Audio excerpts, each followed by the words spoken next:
Oke, kalau gitu saya mulai dulu. Saya buka. Assalamualaikum warahmatullahi wabarakatuh. Saya ucapkan selamat malam dan selamat datang di kelas saya, di kelas IPS bersama dengan saya Pak Arif Pranada. Seperti biasa, setiap malam Rabu atau setiap Selasa malam kita bertemu di kelas ilmu pengetahuan sosial. Dan saya minta maaf sekali karena tadi ada sedikit kendala sehingga saya sudah coba login dan masuk sejak jam 9, tapi ada masalah teknis. Sinyal saya sebenarnya bagus dan komputer saya juga tidak ada lag sama sekali. Tapi entah kenapa ketika masuk aplikasi Wizik dan mulai membuka kelasnya itu stuck internetnya. Jadi nggak bisa jalan gitu. Jadi saya coba untuk buka Facebook bisa, saya akses situs lain bisa, dan hanya Wizik saja. Itu tadinya saya menggunakan PC, komputer rumah ya, karena laptop saya masih ada di tas. Kemudian saya punya inisiatif untuk mengganti mengakses Wizik dengan menggunakan komputer laptop saya. Nah, disconnect lagi nih.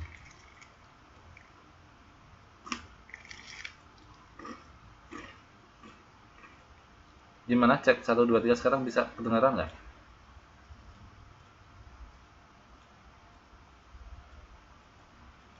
Iya, tadi agak lost sedikit, nggak tahu ini ada apa.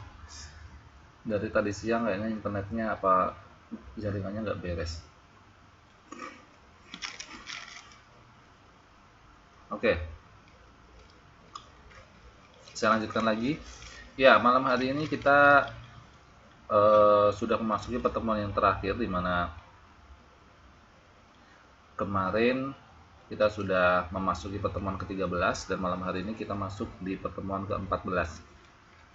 Sesuai planning, sesuai dengan rencana dari akademik ataupun rencana saya dulu waktu pertama kali kita masuk kelas, saya sudah menyampaikan bahwa setiap semesternya akan ada kurang lebih 14 kali pertemuan, dan saya sudah menghabiskan atau menyelesaikan seluruh materi atau bab untuk pelajaran IPS di kelas ini ya, sampai terakhir kemarin. Dan kemarin saya sudah menyampaikan juga bahwa insya Allah pada pertemuan kali ini ya, malam hari ini saya akan menggunakan untuk pendalaman materi, di mana pendalaman materi itu bisa dilakukan dengan mereview materi-materi yang sudah saya sampaikan kemarin, bisa juga dengan mereview soal-soal yang sudah saya berikan, termasuk soal ujian tengah semester. Dan kemarin saya sepertinya sudah memberikan ini ya, nilai-nilainya kepada kalian semua untuk nilai UTS. Gimana, puas atau enggak? Ada yang tidak puas dengan nilainya?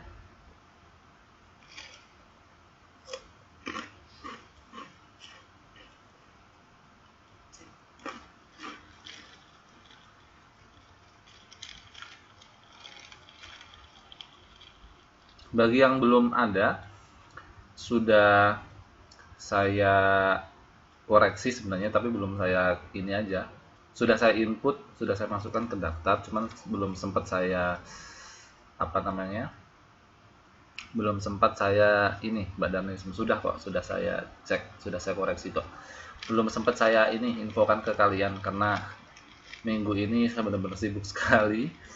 Jadi agak mepet waktunya ya, agak nyerpet. Oh, Mbak Winarsi belum dapat ininya, tugasnya. Coba nanti saya kirimkan lagi ya. Tapi nggak apa-apa. Malam hari ini yang akan saya bahas tidak semuanya kok. Gitu. Jadi untuk yang lain dari 13 siswa yang sudah hadir, kalau misalnya masih ingat jawabannya, tolong dipersiapkan. Dan nanti dalam pembelajaran pada malam hari ini seperti biasa, saya minta partisipasi dari teman-teman sekalian untuk menjawab pertanyaan yang saya pilihkan di sini nanti, A, B, C, atau D, dan saya nanti akan juga memberikan penjelasan sedikit terkait dengan soal yang kita bahas. Jadi tidak hanya dijawab dengan A, B, C, atau D, tapi nanti kalian juga akan mendapatkan sedikit penjelasan dari saya untuk gunanya untuk mereview materi yang sudah-sudah ya, supaya kalian tetap ingat gitu. Namun sebelum itu mari kita buka pertemuan pada malam hari ini dengan berdoa menurut keyakinan dan agama kita masing-masing. Berdoa dipersilahkan.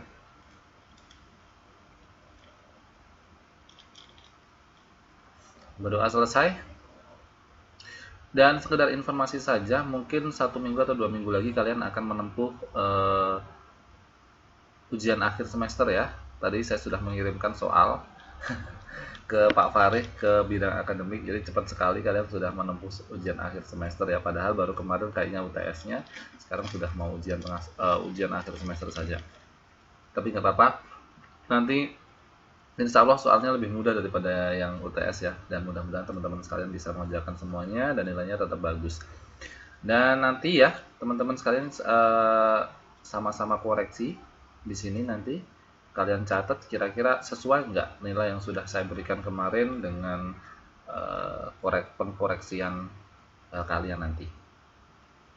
Saya kurang tahu persis tanggalnya ya, tapi kalau menurut jadwal, karena saya tidak pernah kosong di kelas ini ya, setelah pertemuan ke-14 ini biasanya langsung ujian akhir. Tetapi belum ada tanggalnya kapan sih, mungkin minggu depan atau 2 minggu lagi gitu. Gimana, hilang ya suaranya? Kayaknya enggak deh. Hilang nggak?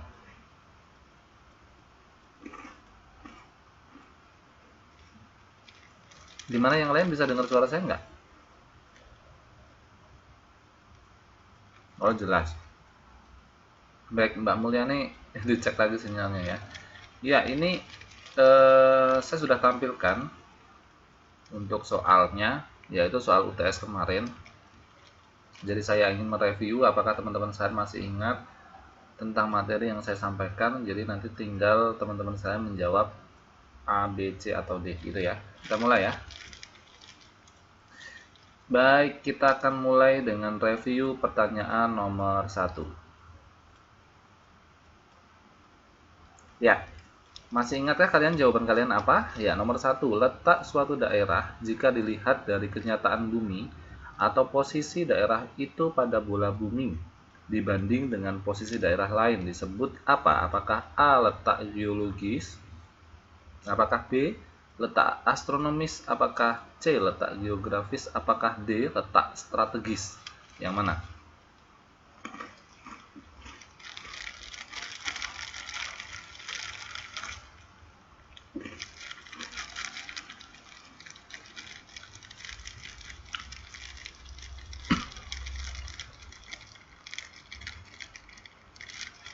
Maksudnya gimana tuh? Layar mulu kira-kira umum nggak?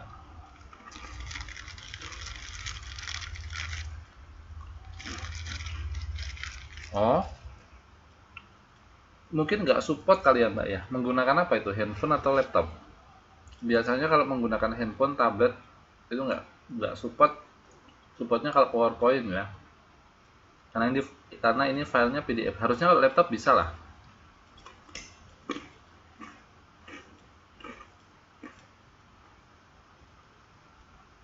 Dicek lagi Mbak, coba.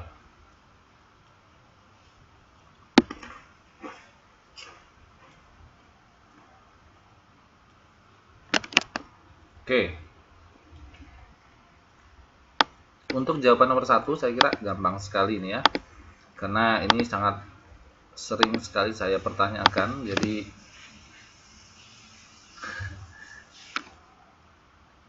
pasti kalian bisa.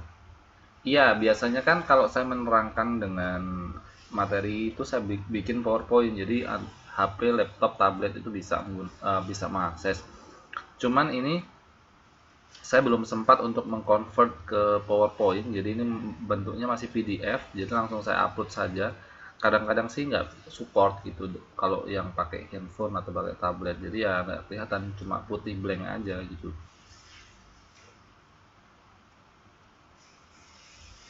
Oke, nggak apa-apa, nanti dicoba lagi ya.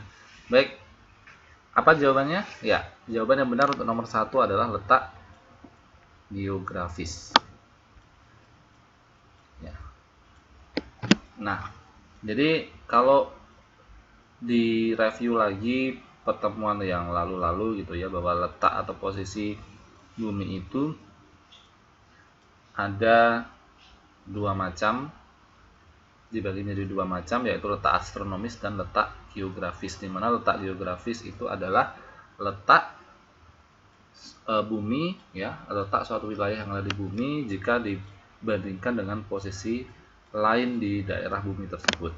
Tetapi kalau letak astronomis itu adalah letak yang lebih akurat. Kalau kalian punya Google Map ya, Google Map, kalian point suatu wilayah gitu ya, kalian sentuh satu wilayah misalnya daerah Kaohsiung, nanti di situ akan muncul angka-angka ya, angka-angka sekian derajat lintang utara, sekian derajat lintang selatan. Nah, itu namanya letak astronomis. Jadi itu bedanya. Jadi kalau misalnya saya berikan contoh ya, letak Kaohsiung. Menurut letak geografis, Kaohsiung itu adalah wilayah yang terletak di antara misalnya Pingtung dan Taichung misalnya begitu, atau Pingtung dan Tainan. Nah, itu namanya letak geografis. Jadi letak suatu wilayah jika dibandingkan dengan daerah atau wilayah lain. Tetapi kalau secara astronomis itu beda lagi. Letak Kaohsiung itu di mana? Letak Kaohsiung itu misalnya letaknya 11,5 derajat lintang utara, kemudian 50 derajat bujur timur misalnya seperti itu. Jadi menggunakan angka-angka atau lebih akurat menggunakan garis lintang, garis bujur, itu namanya letak astronomis. Jadi beda ya. Ini jawaban yang nomor satu, ini jawabannya adalah letak geografis, karena dibedakan atau dilihat dari posisi daerah lainnya ya, begitu. Ya, nomor 2. Baik, bagi yang tidak bisa melihat gambar atau melihat layar, bisa dengarkan suara saya. Disimak dengan baik, nanti kalian tentu saja akan bisa menjawab juga. Nomor 2. Di Indonesia kan ada musim hujan dan musim kemarau tuh. Nah, kalau kalian ingat penjelasan saya waktu itu, kira-kira musim kemarau yang terjadi di Indonesia itu umumnya berlangsung dari bulan apa hingga bulan apa? Apakah A, Maret hingga September? Apakah B, Oktober hingga April? Apakah C, September hingga Januari? Apakah D, Februari sampai Maret? Ya, dulu kalau orang Jawa bilangnya musim kemarau itu musim ketiga ya, ketiga. Nah, kalau kalian masih ingat dulu mungkin waktu kalian kecil atau remaja tinggal di Indonesia, khususnya bagi yang keluarganya petani gitu ya, pasti akan sangat familiar dengan musim-musim yang ada di Indonesia, karena di Indonesia cuma ada dua musim ya, musim kemarau dan musim hujan. Dan saya sampai sekarang masih ingat penjelasan guru saya itu. Nanti saya akan kasih tahu gimana cara mengingat untuk musim hujan dan musim kemarau. Coba dijawab dulu. Kira-kira apa jawabannya? Di antara bulan apa hingga bulan apakah musim kemarau di Indonesia itu terjadi atau berlangsung? Apakah A, bulan Maret hingga September? Apakah B, bulan Oktober hingga April? Apakah C, bulan September hingga Januari? Apakah D, bulan Februari hingga bulan Maret?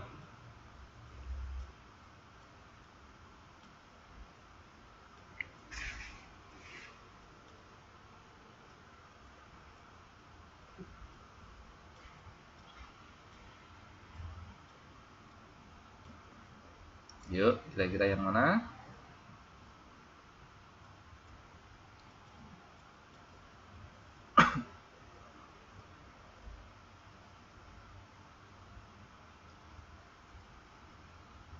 Ya, jawaban yang benar adalah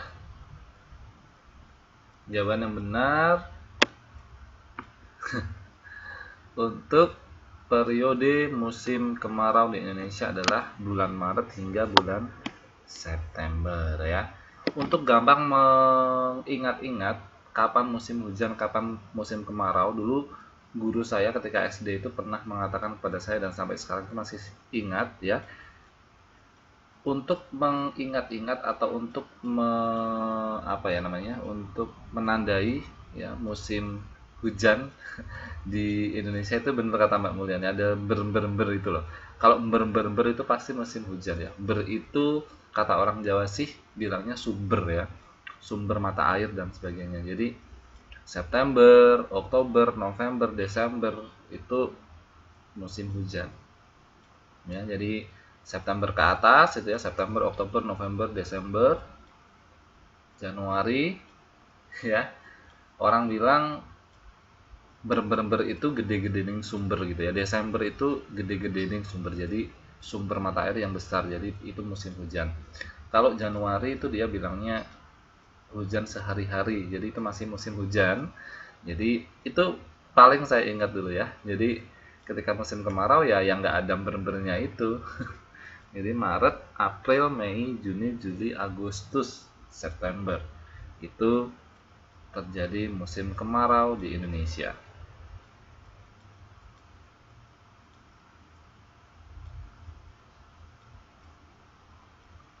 Lampir itu siapa? Pasiennya ya.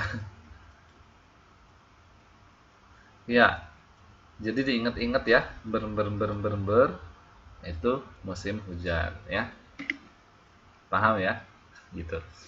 Kita lanjutkan ke nomor 3. Berikut ini yang bukan merupakan pembagian waktu di Indonesia. Jadi kalau kalian ingat, ada 3 pembagian waktu di Indonesia dan ini ada 4 jawabannya. Jadi yang bukan yang mana? Apakah A, WIT, apakah B, WITA, apakah C, WIB, apakah D, WIBA. Jadi kalau kalian masih ingat, itu ada 3 pembagian waktu di Indonesia. Nah ini ada 4 pilihannya, jadi salah satunya pasti salah. Saya ulangi, berikut ini yang bukan merupakan pembagian waktu di Indonesia adalah A, WIT, B, WITA, B, WIB, sorry, saya ulangi lagi, A, WIT, B, WITA, C, WIB, atau D, WIBA. Yang mana?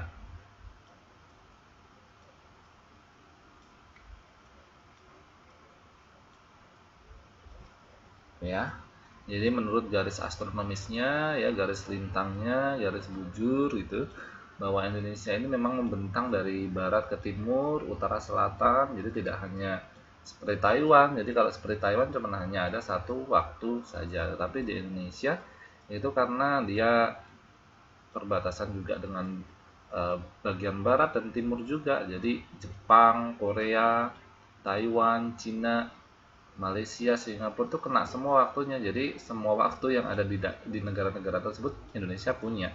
Nah yang nggak punya yang mana?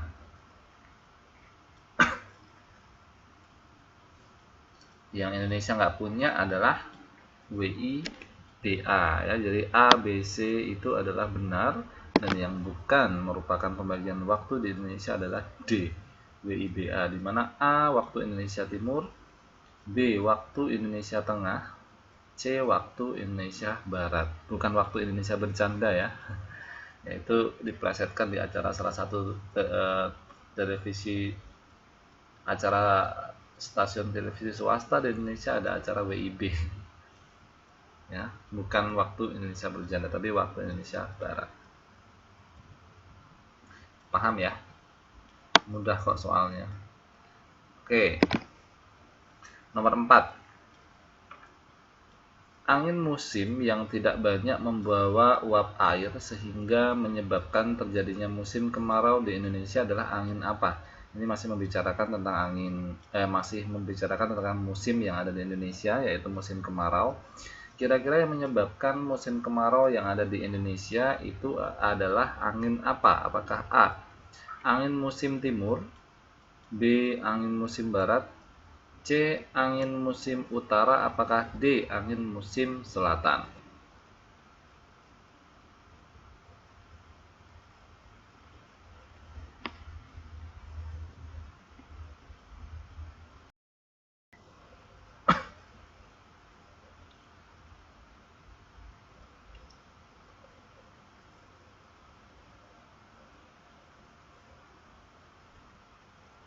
Yang mana kira-kira?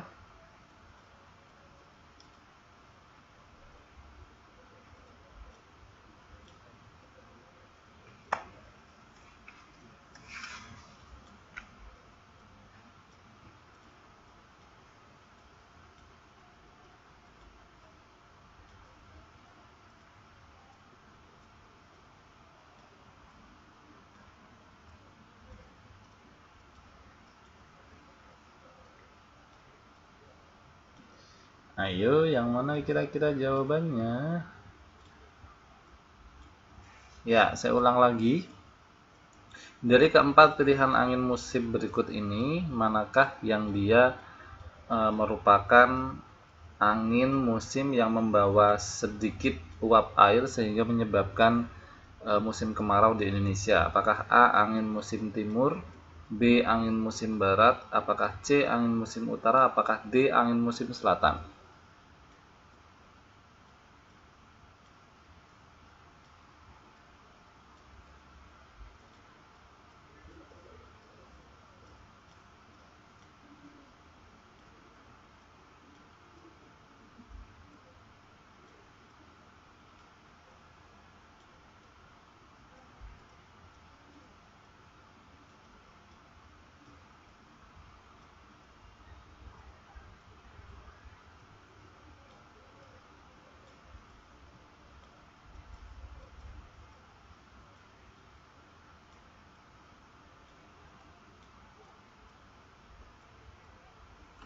Jawabannya benar adalah angin musim timur, ya, dimana angin musim timur ini adalah angin yang berhembus dari benua Australia ke arah benua Asia, ya, dimana kalau kita lihat memang dari benua Asia dari benua Australia ke benua Asia itu dia anginnya itu tidak banyak membawa uap air, sehingga dampaknya di Indonesia adalah terjadi sedikitnya curah hujan atau mengakibatkan terjadinya musim kemarau. Berbeda dengan angin musim barat, di mana angin musim barat ini anginnya berasal dari benua Asia yang membawa banyak sekali uap air, ya, curah hujannya tinggi, ya, dibawa dari Samudra Pasifik sana ke arah Indonesia sehingga Indonesia mengakibatkan musim hujan. Tuh, jadi bedakan ya.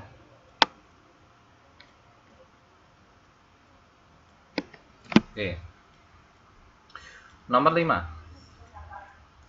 Penampakan muka bumi Indonesia bagian timur memiliki kesamaan dengan wilayah mana? Apakah A. Asia, B. Australia, C. Thailand, ataukah D. Malaysia? Penampakan muka bumi Indonesia bagian timur, ya, memiliki kesamaan dengan wilayah mana? A. Asia, B. Australia, C. Thailand, D. Malaysia.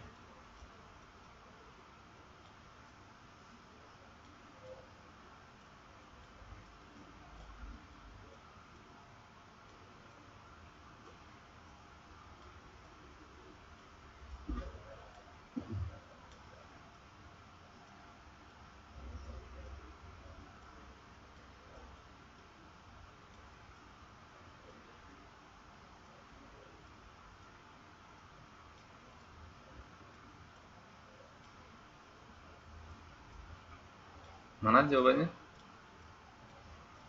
Ya, yang teliti ya. Indonesia bagian timur.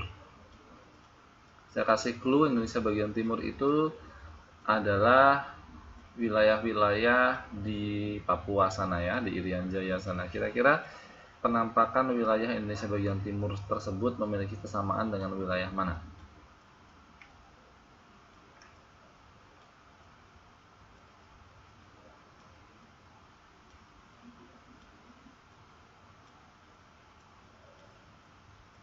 Iya, betul sekali. Jawaban yang benar adalah Australia. Karena Indonesia di sebelah timur itu sangat berdekatan sekali dengan benua Australia atau negara Australia. Jadi secara otomatis sesuatu yang berdekatan itu pasti memiliki kesamaan atau karakteristik wilayah yang mirip-mirip atau yang sama-sama. Jadi di Indonesia bagian timur seperti Irian Jaya, kemudian Papua sana, ya, itu memiliki bentuk fisik, ya, wilayah daratan itu sama dengan wilayah Australia. Oke, saya acak ya, karena mungkin tidak bisa terbahas semua. Saya akan ambilkan nomor 7. Tanah yang berasal dari abu hasil peletusan gunung berapi yang sudah mengalami proses pelapukan adalah jenis tanah apa? Apakah A. Aluvial, B. Latosol, C. Vulkanis, apakah D. Regosol?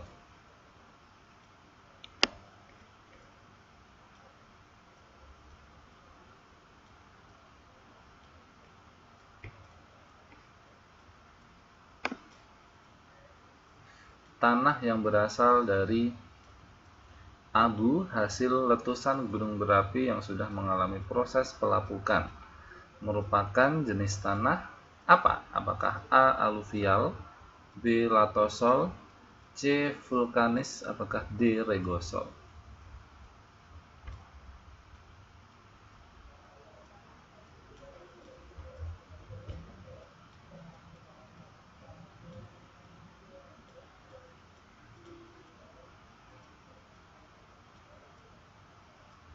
Ya, 100 buat kalian semua. Jawabannya benar adalah C. Vulkanis. Jadi kalau misalnya nanti ada pertanyaan, apapun itu pertanyaannya berhubungan dengan letusan gunung, kemudian pokoknya gunung berapi gitu ya, itu pasti itu tidak jauh dari kata-kata vulkanis gitu ya. Seperti gempa saja ya, gempa itu terbagi menjadi dua, ada yang tektonik, ada yang vulkanik. Kalau gempa kita rasakan kok namanya gempa vulkanik, itu pasti gempa itu berasal dari letusan gunung berapi. Jadi karena gunung berapi meletus atau sedang beraktivitas tinggi, kemudian mengakibatkan bumi itu bergoyang, nah itu namanya gempa vulkanik. Kemudian kalau misalnya ada gempa yang dia bukan berasal dari gunung berapi yang meletus atau yang sedang melakukan aktivitas tingginya, atau dia karena pergesekan lempeng bumi yang ada di dalam sana di inti bumi ya, itu namanya tektonik. Ya silahkan Mbak Mulyani, nanti balik lagi kalau masih kelasnya ya. Oke. Kita lanjutkan nomor 8.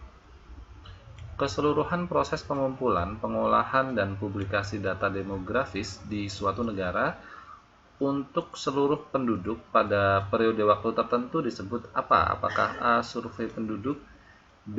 Sensus penduduk, C. Pendataan penduduk, atau D. Statistik penduduk? Yang mana kira-kira jawabannya benar? Tentang proses pengumpulan, pengolahan, dan publikasi data demografis di suatu negara, tidak hanya di Indonesia saja ya, untuk kepentingan pendataan penduduk dengan waktu periode tertentu, jadi tidak setiap tahun atau tidak setiap hari gitu ya, bisa 3 tahun sekali, 4 tahun sekali, atau 5 tahun sekali. Itu namanya apakah A. Survei penduduk, B. Sensus penduduk, C. Pendataan penduduk, atau D. Statistik penduduk? Yang mana kira-kira jawabannya?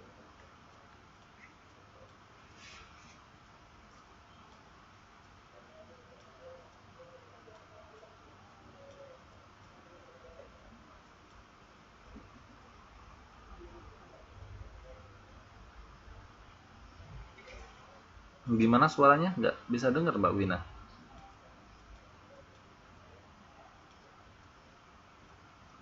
Sekarang gimana? Bisa dengar nggak Mbak Wina? Kalau sekarang bisa dengar, saya akan ulang lagi soalnya. Gimana? Oke, saya ulangi lagi ya Mbak Wina ya. Nomor 8 soalnya adalah tentang proses pengumpulan, pengolahan, dan publikasi data demografis di suatu negara, jadi tidak di Indonesia saja, untuk seluruh penduduk yang dilakukan pada periode waktu tertentu, bisa 1 tahun, 2 tahun, 3 tahun, setiap 5 tahun. Itu namanya apa? Apakah A. Survei penduduk, B. Sensus penduduk, C. Pendataan penduduk, atau D. Statistik penduduk? Yang mana jawabannya?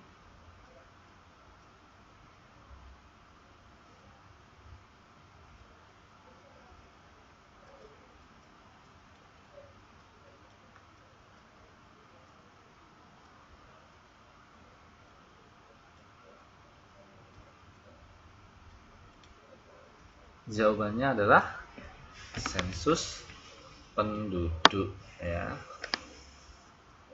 Ini sensus penduduk jawabannya. Jadi sensus penduduk itu adalah pendataan ya, baik pengumpulan dari pengumpulan data, kemudian datanya sudah ada, diolah sampai terpublikasi atau disampaikan lagi ke khalayak ramai atau kepada orang-orang, kepada masyarakat sesuai dengan tadi proses pengumpulan dan pengolahannya. Itu namanya adalah sensus penduduk. Dimana sensus penduduk ini juga merupakan pengolahan yang dia dilakukan dalam masa periode waktu tertentu. Jadi tidak setiap hari, tidak setiap bulan, tapi biasanya dilakukan 4 atau sampai 5 tahun sekali. Seperti di Indonesia itu sensus penduduk itu dilakukan kalau nggak salah 5 tahun sekali ya. Jadi setiap 5 tahun sekali itu diadakan pendataan, karena pastinya itu akan berubah ya data penduduk di Indonesia itu selama 5 tahun itu. Mungkin dari segi kuantitas ya, dari segi jumlahnya penduduk itu semakin banyak, bertambah gitu. Nah setiap hari ya mungkin ada orang yang melahirkan, walaupun juga ada yang meninggal, tapi rasio atau perbandingan dari warga yang meninggal dengan warga yang melahirkan biasanya banyak yang melahirkan gitu ya. Jadi untuk itu setiap sensus penduduk itu pasti penduduknya meningkat. Nah selama kurun waktu 5 tahun tersebut, dari proses pengumpulan data, kemudian pengolahan, sampai akhirnya data itu ada, jumlah penduduk sekian misalnya, balita sekian, usia subur sekian, laki-lakinya sekian, perempuannya sekian, lansianya sekian. Nah itu sangat lengkap. Kemudian yang dari tingkat pendidikannya, yang tamat SD sekian, yang tamat SMP sekian, hingga sarjana sekian. Nah itu tidak hanya menghitung jumlah saja, tapi segala aspek yang berkaitan dengan penduduk seperti tadi, jenis kelamin, kemudian pekerjaan, pendidikan ya, dan sebagainya, itu diukur atau diolah datanya melalui sensus penduduk ini gitu.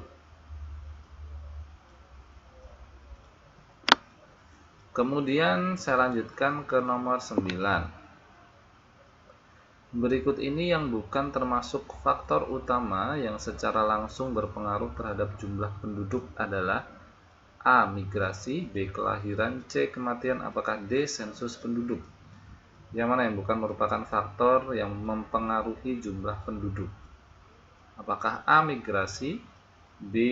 Kelahiran, C. Kematian, D. Sensus penduduk? Yang mana?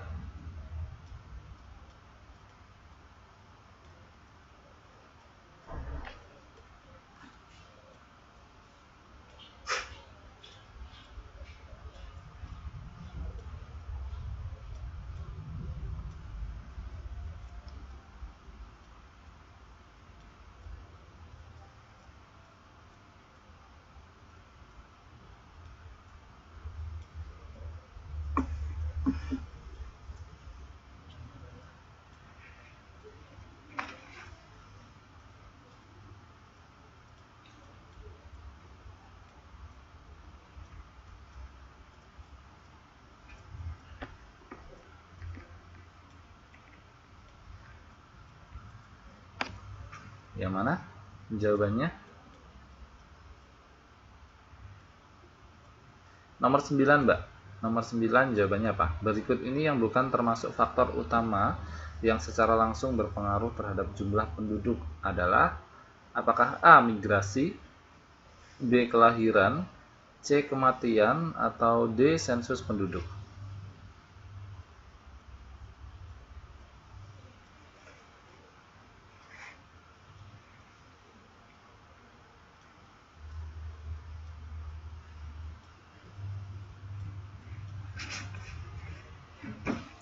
Jawaban yang benar untuk nomor 9 yang bukan merupakan faktor yang mempengaruhi jumlah penduduk adalah, oke, kita teliti satu persatu. Yang A. Migrasi. Migrasi merupakan faktor yang mempengaruhi jumlah penduduk ya. Karena apa? Karena misalnya di suatu wilayah, misalnya Jakarta ya, penduduknya jumlahnya 500 juta. Kemudian dengan adanya migrasi dari 500 juta itu kemudian dipindahkan ke daerah-daerah terpencil seperti Sumatera, Kalimantan, Sulawesi, Papua misalnya. Nah, itu akan mempengaruhi jumlah penduduk di Jakarta akan berkurang, kemudian di daerah-daerah yang tadi ditambah, yang didatangi dari migrasi tadi itu akan bertambah. Jadi yang A, migrasi itu merupakan faktor yang berpengaruh terhadap jumlah penduduk. Yang kedua, misalnya kelahiran, otomatis iya ya, dengan adanya kelahiran manusia yang lahir di bumi ini di suatu negara, di suatu wilayah, itu juga akan menambah jumlah penduduk ya, akan mempengaruhi jumlah penduduk yang ada di suatu negara tersebut, suatu wilayah tersebut. Begitu juga dengan kematian, kelahiran itu hampir sama dengan kematian, hanya bedanya adalah pengurangan dan penambahan. Kalau kelahiran itu jumlah penduduknya bertambah, kalau kematian dia juga akan mengurangi jumlah penduduk. Jadi tetap memiliki fungsi sebagai faktor utama dalam jumlah penduduk, mempengaruhi jumlah penduduk yang ada di suatu wilayah. Jadi yang bukan termasuk faktor utama adalah sensus penduduk, karena sensus itu hanya sifatnya mendata, jadi tidak mempengaruhi. Ada tidaknya sensus penduduk itu tidak akan mempengaruhi apakah penduduk bertambah, apakah penduduk berkurang, karena sensus penduduk ini hanya sifatnya mendata, bukan faktor utama yang mempengaruhi jumlah penduduk itu menjadi banyak atau menjadi sedikit gitu.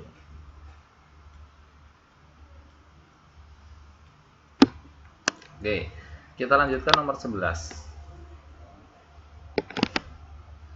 Berikut ini yang bukan merupakan tujuan dari transmigrasi adalah A. Meningkatkan produksi pangan, B. Menciptakan manusia Indonesia seutuhnya, C. Meningkatkan taraf hidup penduduk, atau D. Menciptakan lapangan kerja. Yang bukan merupakan tujuan transmigrasi. Apakah A. Meningkatkan produksi pangan, B. Menciptakan manusia Indonesia seutuhnya, C. Menciptakan taraf hidup penduduk, D. Menciptakan lapangan kerja. Yang mana?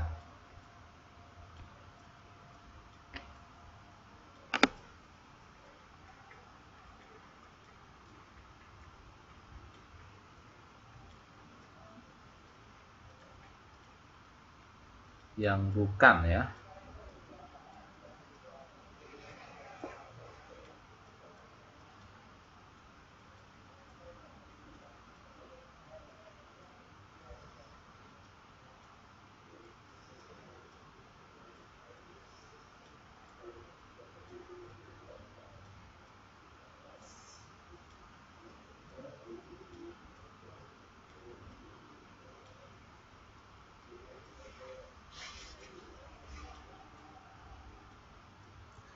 Kira-kira yang bukan merupakan tujuan transmigrasi itu yang mana? Apakah A. Meningkatkan produksi pangan, B. Menciptakan manusia Indonesia seutuhnya, C. Meningkatkan taraf hidup penduduk, apakah D. Menciptakan lapangan kerja?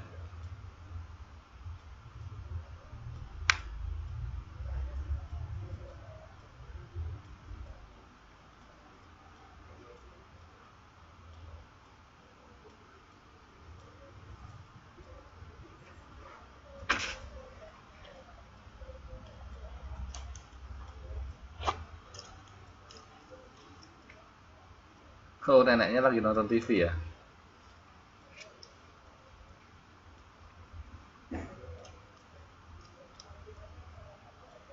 Jawaban yang benar adalah A, nomor 11 itu meningkatkan produksi pangan. Jadi ini bukan merupakan tujuan dari transmigrasi. Jadi tujuan transmigrasi itu adalah yang pertama bisa menciptakan manusia Indonesia seutuhnya. Jadi memang transmigrasi ini adalah program negara Indonesia di mana untuk menyebarkan atau memeratakan jumlah penduduk yang ada di Indonesia, sehingga ketika tujuan yang dirancanakan oleh negara Indonesia tercapai, itu salah satunya adalah untuk menciptakan manusia Indonesia seutuhnya.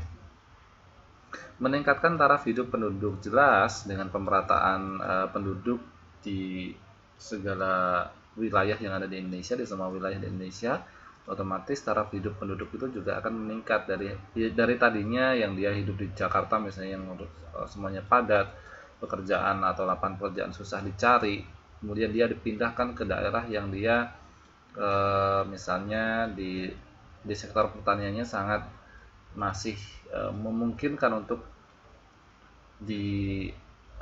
diproduksi atau diolah ya, jadi meningkatkan taraf hidup penduduk. Kemudian menciptakan lapangan kerja itu juga jelas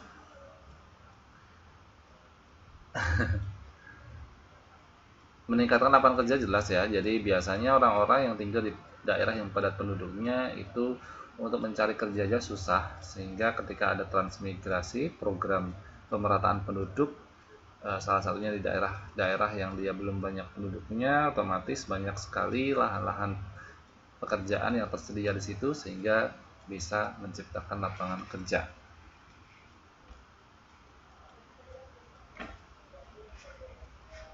Ya. Boleh, silahkan Mbak Mulyani. Tadi sudah saya extend 10 menit ya, karena saya tadi telat. Oke, kalau gitu kita lanjutkan ke nomor 13. Bagi yang tidak bisa melihat layar, dengarkan saya saja. Nomor 13 soalnya bilangnya begini. Meninggalnya seorang penduduk menyebabkan berkurangnya jumlah penduduk. Di mana pernyataan tersebut disebut apa? Apakah A. mortalitas, B. fertilitas, C. natalitas, apakah D. nuptialitas?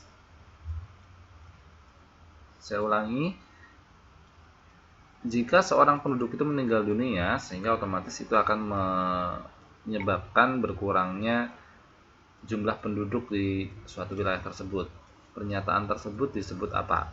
Atau dinamakan apa? Apakah A. mortalitas, B. fertilitas, C. natalitas, apakah D. nuptialitas?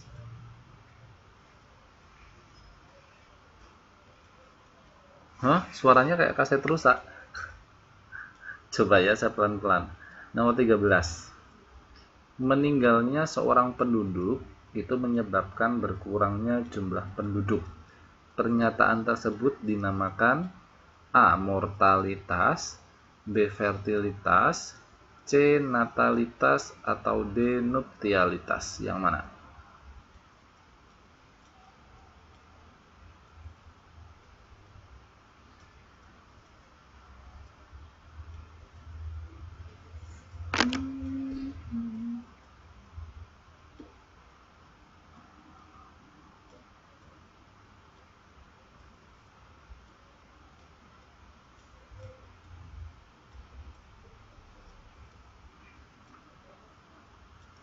Oke, jawaban yang benar adalah A. mortalitas. Mortalitas itu adalah nama lain dari kematian ya.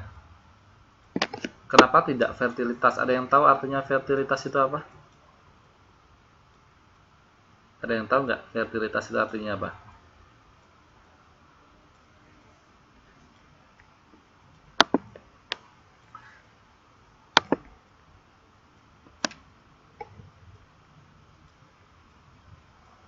Apa?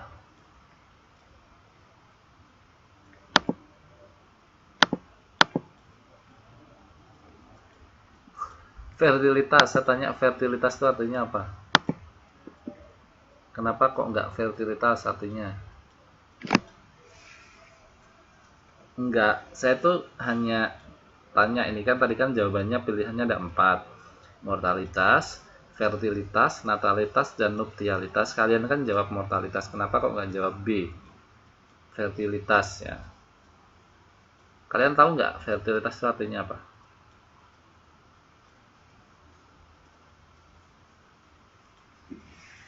Fertilitas itu artinya pembuahan. Bukan. Fertilitas itu artinya pembuahan atau masa-masa kehamilan. Ya, reproduksi itu namanya fertilitas.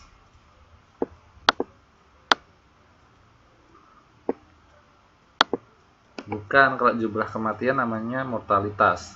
Kalau fertilitas itu adalah pembuahan atau kehamilan.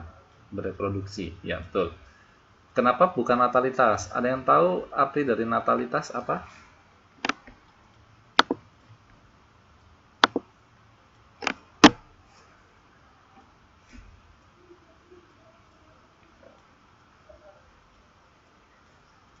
Natalitas artinya apa? Ayo.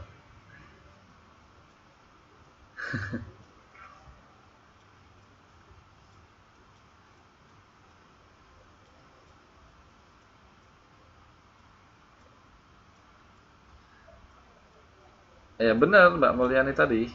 Jadi biasanya dikaitkan dengan, kalau pengen mudah mengingat-ingat, jadi eh, natalitas itu ya seperti salah satu peringatan hari besar umat Kristiani, yaitu kelahiran Isa Al-Masih atau Tuhan mereka, Tuhan Yesus. Kelahiran, jadi diambil dari kelahiran, Natal.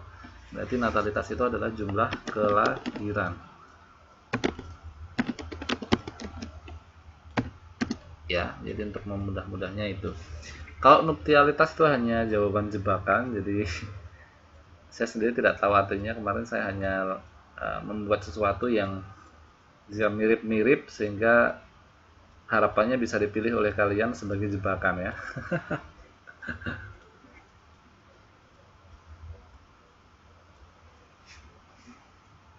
Oke, baik, kita lanjutkan. Sekarang nomor 15. Ya, natalitas itu artinya kelahiran.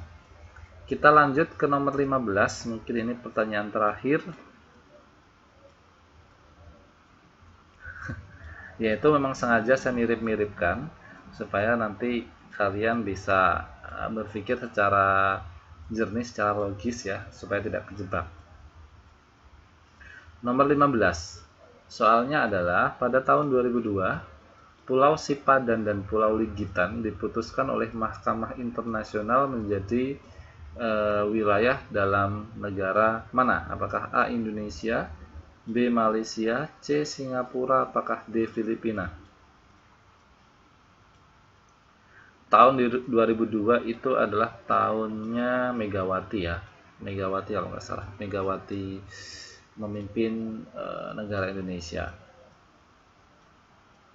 Nah, pada waktu itu ada sengketa perebutan Pulau Sipadan dan Ligitan, dan akhirnya Mahkamah Internasional memutuskan bahwa Pulau Sipadan dan Ligitan tersebut menjadi hak atau menjadi kawasan yang termasuk dalam wilayah di negara mana? Apakah A. Indonesia, B. Malaysia, C. Singapura, apakah D. Filipina? Nomor 15. Jawabannya adalah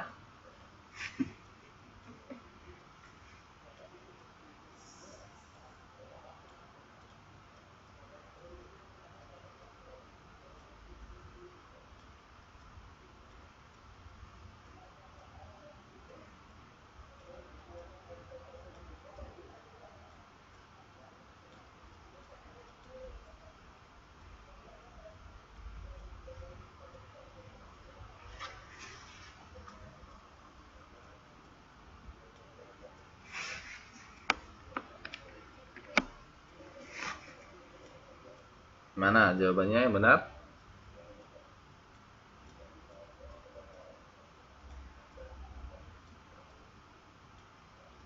Betul. Ya. Jawaban yang benar adalah dimenangkan oleh Malaysia. Nomor 15 jawabannya adalah B. Malaysia. Jadi pada tahun 2002 waktu Megawati memerintah menjadi pemimpin negara Indonesia, pada waktu itu ada sengketa, kalau nggak salah waktu itu saya kelas 1 SMA ya. Waktu itu memang saya ingatnya karena topik tersebut dijadikan topik debat untuk pelajaran bahasa Indonesia, jadi saya ingat benar waktu itu sangat hangat-hangatnya Pulau Sipadan dan Ligitan itu dilepaskan oleh Megawati, dan akhirnya Mahkamah Internasional ya memproses secara hukum dan Pulau Sipadan dan Legitan tersebut akhirnya menjadi hak milik Malaysia. Begitu. Ya, teman-teman sekalian, tadi sudah saya extend 15 menit.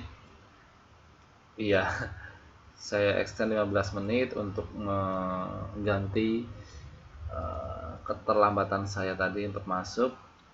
Saya kira itu yang mungkin bisa saya sampaikan karena ini belum selesai ya, dan tadi memang ada siswa yang belum mengerjakan juga, jadi saya akan berikan waktu untuk teman kalian yang belum mengerjakan untuk segera mengerjakan. Nggak apa-apa, ini kan belum selesai semua dijawab ya, jadi bonus untuk dia.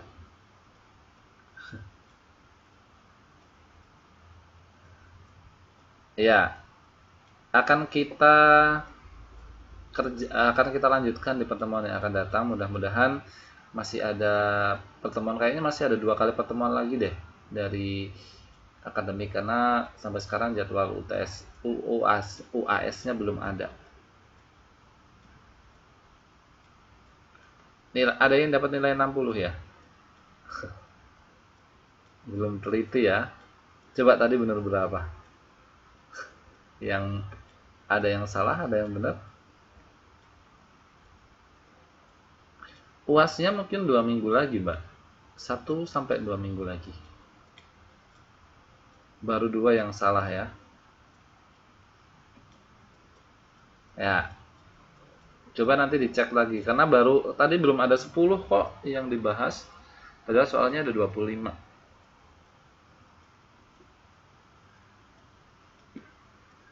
Belum ada 10. Nilai 50 saja kalau kalian benar 12 itu baru dapat 50. Dan tadi yang dibahas baru 9 ya. Ya. Kalau 60 itu paling benar 15. Ya. Ya, itu mungkin yang bisa saya sampaikan teman-teman sekalian. Mari kita tutup pelajaran pada malam hari ini dengan berdoa menurut keyakinan dan agama kita masing-masing. Berdoa dipersilahkan.